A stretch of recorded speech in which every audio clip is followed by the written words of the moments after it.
কড়াইয়ের মধ্যে কোনো তেল না দিয়ে শুকনো কড়াইয়ে বানাবো আজকে দেশি মুরগির ঝোল।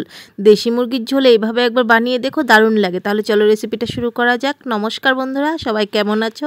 আশা করছি সবাই খুব ভালো আছো, সুস্থ আছো, আমরাও ভালো আছি। আবারও নিয়ে চলে এলাম একটা সিম্পল একদম রেসিপি। এখানে নিয়েছি আমি দেশি মুরগি। দেশি মুরগিটাকে একদম ভালো করে ধুয়ে নিয়েছি। তারপর পরিমাণ মতো নুন দিয়ে দিলাম ধনে গুঁড়ো 1 চামচ, জিরে গুঁড়ো 1.5 চামচ, দিয়ে দিলাম এখানে লঙ্কার গুঁড়ো পরিমাণ মতো, অবশ্যই যে যতটুকু ঝাল খাও। আর দিয়ে দিলাম এখানে হলুদ গুঁড়ো দিয়ে দিলাম। তারপর এখানে দিয়ে দেব কয়েক কোয়া রসুন ছিলে রেখেছিলাম, সেই কয়েক কোয়া রসুন দিয়ে দেব পরিমাণ মতো পেঁয়াজ। আমি দেশি মুরগিটা এনেছিলাম চামড়া সহই ছিলে দিয়েছিল, তোমরা চাইলে চামড়াটা ছেড়ে নিয়ে আসতে পারো। আমার চামড়া সহটা খেতে ভালো লাগে, সেই জন্য দেশি মুরগিটা চামড়া সহটা ভালো লাগে, সেই জন্য নিয়ে এসেছি। যাই হোক, এখানে আমি আমান রসুনও দিয়ে দিয়েছি, যেটা খেতে মাংসের ঝোলে আমার ভীষণ ভালো লাগে। দিয়ে দিলাম একটা বড় টমেটো, তার সঙ্গে কিন্তু কয়েকটা কাঁচা লঙ্কা দিয়েছি, আর আদা রসুনের পেস্ট বেশ খানিকটা দিয়ে দিলাম, দেখতেই পেলে কতটুকু দিয়েছি। দিয়ে দেব সর্ষের তেল, যা তেল মশলা আছে সব আমি এখনই দিয়ে দেব, পরে কিন্তু কিচ্ছু দেব না। শুকনো কড়াইয়ে কিন্তু আমি এই রান্নাটা করব। দিয়ে দিলাম এখানে আমি একটুখানি টক দই, আর দিয়ে দেব আলু। মাংস এই দেশি মুরগির ঝোলে যদি আলু না পড়ে তাহলে ভালোই লাগবে না আমার, সেই জন্য আলু দিয়েছি। তোমরা চাইলে না দিলেও হবে, যারা আলু না খাও বা অনেকে আছে আলু খাও না, সেই হিসাবে বলছি আর কি। কিন্তু দেশি মুরগির ঝোলে আলু না হলে ভালোই লাগবে না আমার। তো আর বন্ধুরা, তোমরা কিন্তু তেজপাতা দিয়ে দিও এই মাখার সময়ই। তো আমি মাখার সময় ভুলে গেছিলাম তেজপাতাটা দিতে। যাই হোক, ভালো করে একদম মেখে নিয়েছি। অবশ্যই কিন্তু তেজপাতাটা দিও, ঠিক আছে, আমি ভুলে গেছিলাম তাই দেইনি। এই দেখো, বেশ কিছুক্ষণ সময় ধরে কিন্তু আমি এটাকে মেখে নিয়েছি, আর যতক্ষণ ধরে মাখবে মাংসটা ততই কিন্তু স্বাদ হবে। তো চলো, কিছুক্ষণের জন্য ঢাকা দিয়ে রাখলাম। এখন একটা কড়া বসিয়ে দিয়েছি, কড়ার মধ্যে কোনো কিছু দেইনি, দেখতেই পাচ্ছ। তো আমি 15 মিনিট পর এই মেখে রাখা মাংসটাকে আমি দিয়ে দিলাম শুকনো কড়াইয়ের মধ্যে, একদম কোনো তেল মশলা কিছুই দেইনি কড়াইয়ের মধ্যে। তো দিয়ে দিলাম মাংসটাকে, আর এইভাবে তোমরা দেশি মুরগির ঝোলটা একবার রান্না করে খেয়ে দেখো, অসাধারণ লাগে, অসাধারণ। দেশি মুরগির ঝোল মানে কি বলবো, এইভাবে যদি রান্না করা যায় সবাই হাত চেটেপুটে খাবার। তেজপাতাটা দেখতে পেলে আমি পরে দিয়েছি, কারণ মেরিনেট করার সময় আমি ভুলে গেছিলাম। যাই হোক, তোমরা আগেই দিয়ে নেবে বললামই। আর এখন এখানে ভালো করে একটুখানি মাংসটাকে নাড়াচাড়া করে নেই।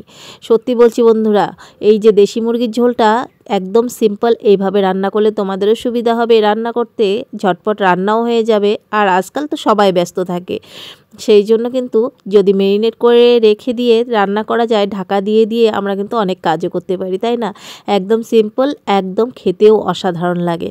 তো ঢাকা দিয়ে দিয়েছিলাম, কিছুক্ষণ পর আবার এসে ঢাকাটাকে তুলে আবারও নাড়াচাড়া করে নিলাম। গ্যাসের আঁচটা মিডিয়াম করে রেখেছি এখন, যেহেতু চিকেনটার মধ্যে একটু জল উঠেছে, সেই জন্যই কিন্তু একটু মিডিয়াম করে রেখেছি। আর কিছুক্ষণ পর পর ঢাকা দিচ্ছি, আবার কিছুক্ষণ পর পর ঢাকাটা খুলে আমি নাড়াচাড়া করছি।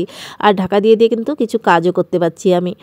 তো এইভাবে চিকেন রান্না করলে একদম সামনেও থাকতে হবে না অতটা, যে সামনেই দাঁড়িয়ে থাকতে হবে, নিচে লেগে যাবে, সেটারও কোনো ব্যাপার নেই। খালি শুধু একটু মাথায় রেখে একটু 2 মিনিট পর পর নাড়াচাড়া করলেই কিন্তু কোনো অসুবিধা হবে না। তো যাই হোক, তোমরা বুঝতেই পারবে কখন নাড়াচাড়া করতে হবে, কতটুকু জল উঠেছে না উঠেছে। এখন ঢাকনাটা তুলে আবার বেশ কিছুক্ষণ একটু নাড়াচাড়া করে নিব। তারপর আবার কিছুক্ষণের জন্য আমি কিন্তু ঢাকা দিয়ে দেবো। দেখো, নাড়াচাড়া করতে করতে মাংসটা কিন্তু অনেকটাই কিন্তু অন্যরকম হয়ে গেল। প্রথমে কেমন ছিল, কতটা জল উঠেছিল, তাই না?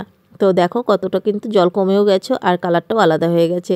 মাংসটা আমার আধা কষানো হয়ে যাওয়ার পর কিন্তু আধা কষে যাওয়ার পর আদা রসুনের পেস্ট 1 চামচের মতো তোমরাও দিয়ে দেবে, আমিও দিয়ে দিয়েছি। আর যে গামলাটার মধ্যে আমি মেখে রেখেছিলাম মাংসটা, সেটার মধ্যে মশলাগুলো লেগেছিল, সেই গামলাটা একটুখানি ধুয়ে ওই জলটাও দিয়ে দিলাম আদা রসুনের পেস্টের সঙ্গে।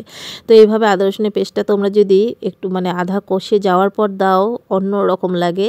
এই দেশি চিকেনটা বলো বা মাটনও এরকম করেও দেওয়া যায়, ভালো লাগে। যাই হোক, আমি এখন যেহেতু চিকেন বানাচ্ছি, চিকেনের গল্পই করি। আর এখন দেখো কতটা কষে এসছে না।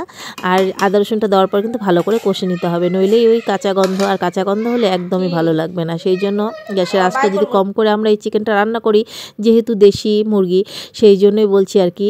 লোকাল চিকেন রান্না করলে এইভাবে একটু গ্যাসের আঁচটা কম করে আস্তে আস্তে যদি রান্না করা যায়, যেমন চিকেনটা সফটও হয়, খেতেও অসাধারণ লাগে। সেই জন্য একটুখানি ধৈর্য ধরে এই রান্নাটা করতে হবে, একটু সময় নিয়ে আর কি হাতে, তাহলেই না দেশি মুরগির ঝোলটা ভালো হবে। তো যেমন ফার্মের মুরগিটা হচ্ছে, সেটা বেশি সময় লাগে না, কিন্তু দেশি মুরগি লোকাল মুরগিটা আর কি একটু সময় লাগে।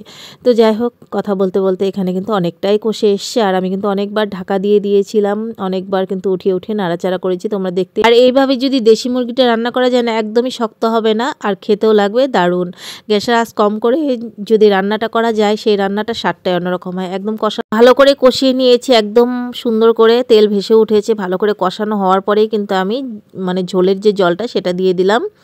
আর ভালো করে যতক্ষণ কষিয়ে তারপর ঝোলটা দেবে, সেটার দেখবে ঝোলটা অন্যরকমই স্বাদ লাগে। সেই জন্য ভালো করে কষিয়েই কিন্তু ঝোলটা দেবে। তো আমারও ভালো করে কষানো হয়ে গেছে, তারপরেই আমি ঝোলটা দিয়েছি পরিমাণ মতো। তো দেখতেই পেয়েছো। আর এখন আস্তে আস্তে বলো করছে, এই কালারটা যা লাগে না আর কি বলবো। মানে দেশি মুরগির ঝোল মানে এইভাবে যদি রান্না করা যায়, তার ঝোলটা দিয়েই খাওয়া হয়ে যাবে, মানে মাংস লাগবেই না, এতটাই মানে ঝোলের গন্ধটা এতটাই ভালো লাগে। যাই হোক, এখন বলক উঠে যাওয়ার পরে কয়েকটা আমি কাঁচা লঙ্কা চিরা দিয়ে দিলাম। আর দিয়ে দেবো লাস্টে, কিন্তু একদম ভালো করে বলক উঠে গেছে। তারপরে কিন্তু লাস্টে নামানোর আগে দিয়ে দিলাম আমি গরম মশলা গুঁড়ো, যেটা আমি বাড়িতেই বানাই। এলাচ। গ্যাসের আঁচটা বন্ধ করে দিলাম। আর এই তো দিয়ে দিচ্ছি গরম মশলা গুঁড়ো। এখন নাড়াচাড়া করে কিছুক্ষণের জন্য আমি ঢাকা দিয়ে দেবো, যাতে গরম মশলার গন্ধটা পুরোটা মাংসের মধ্যে ছড়িয়ে যায়। তো দেখতেই পেয়েছো। আর আমি একটুখানি মানে ঘন ঘন করেছি, কারণ আমরা 2 বাচ্চা আর আমি মিলে 3 জনেই খাবো। সেই জন্য বেশি একটা ঝোল দিলে অনেকটাই থেকে যাবে, নষ্ট হবে। সেই জন্য কিন্তু আমি এইভাবে করেছি। আর দেশি মুরগির ঝোল তোমরা যদি পাতলা করতে চাও, পাতলা একটা ঝোল, সেটাও করতে পারো। এইভাবে রান্না করে পাতলা ঝোল করতে পারো, দারুণ লাগে সেটাও। বললামই আমরা 2-3 জনই মানুষ, এই জন্য আর কি নষ্ট হবে জন্য কিন্তু আমি একটু মাখা মাখা করেছি। আর তোমরা এরকম করেও করতে পারো, মানে একটু মাখা মাখা টাইপ, মানে একদম মাখাও না, মানে একদম পাতলাও না, যেটা বলে মিডিয়াম আর কি, সেটাই। তোমরাও এরকম করতে পারো, মানে খেতে দারুণ লাগে। রুটির সঙ্গে এইভাবে করলে রুটির সঙ্গে দারুণ লাগে। আর একটু পাতলা ঝোল করলে না, একটু গরম গরম ভাতের সঙ্গে খেতে ভালো লাগে। তো যাই হোক, লোকাল মুরগির ঝোল মানে কি বলবো, দেশি মুরগির ঝোল তো একটু গরম গরম ভাতের সঙ্গেই ভালো লাগবে, তাই না? কালারটা কেমন হয়েছে জানিও তো বন্ধুরা। আর সত্যি বলছি, অসাধারণ হয়েছিল খেতে। তোমরা একবার এইভাবে ট্রাই করে দেখো। দেখতেই পেলে কতটা সিম্পলভাবে আমি রান্না করেছি। প্রথমেই যদি একবার সমস্ত কিছু দিয়ে মেখে নেই, কড়াইয়ের মধ্যে দিয়ে দিই, কোনো ঝামেলা নেই আর। কারণ আজকাল আমরা সবাই বিজি, তাই না? তাই আমি যা যা সিম্পল রান্না করি তোমাদের সঙ্গে তাই শেয়ার করি। আর এখন আমি ভাত খেয়ে নিচ্ছি। প্রথমে ডাঁটার শাক দিয়ে ভাত খাচ্ছি। সত্যি ডাঁটার শাকটাও আজকে ছান্না হয়েছিল। শাক জিনিসকে মানে ভালো বলা যায় না, আমার ঠাকুমা বলে, সেই জন্য ছান্না বলতে হয়, তাই আমিও ছান্না বললাম। আর এখন গরম গরম ভাতে একটুখানি মুরগির ঝোলটা ঢেলে নিলাম, দেশি মুরগির ঝোল, দারুণ লাগে খেতে। আর এই যে আমার একটা রসুন, ও ওয়াও লাগে খেতে। তো চলো, আমি প্রথমে কিছুটা খেয়ে নিয়েছিলাম, ভুলে গেছিলাম, তারপর তোমাদেরকে দেখাচ্ছি। আর দেশি মুরগির এই সিম্পল রান্নাটা কেমন লাগলো কমেন্ট করে অবশ্যই জানিও। আর চ্যানেলটা যদি সাবস্ক্রাইব করা না থাকে, চ্যানেলটাকে সাবস্ক্রাইব করে আমার পাশে থেকো, তাহলে আরও সুন্দর সুন্দর তোমাদের সঙ্গে সিম্পল রেসিপিগুলো আমি শেয়ার করব। আর ভিডিওটা ছেড়ে যাওয়ার আগে প্লিজ একটা করে সবাই লাইক করে দিও, আর কমেন্ট করে জানিও কে কোথা থেকে আমার ভিডিওটা দেখছো, তাহলে আমার খুব ভালো লাগবে।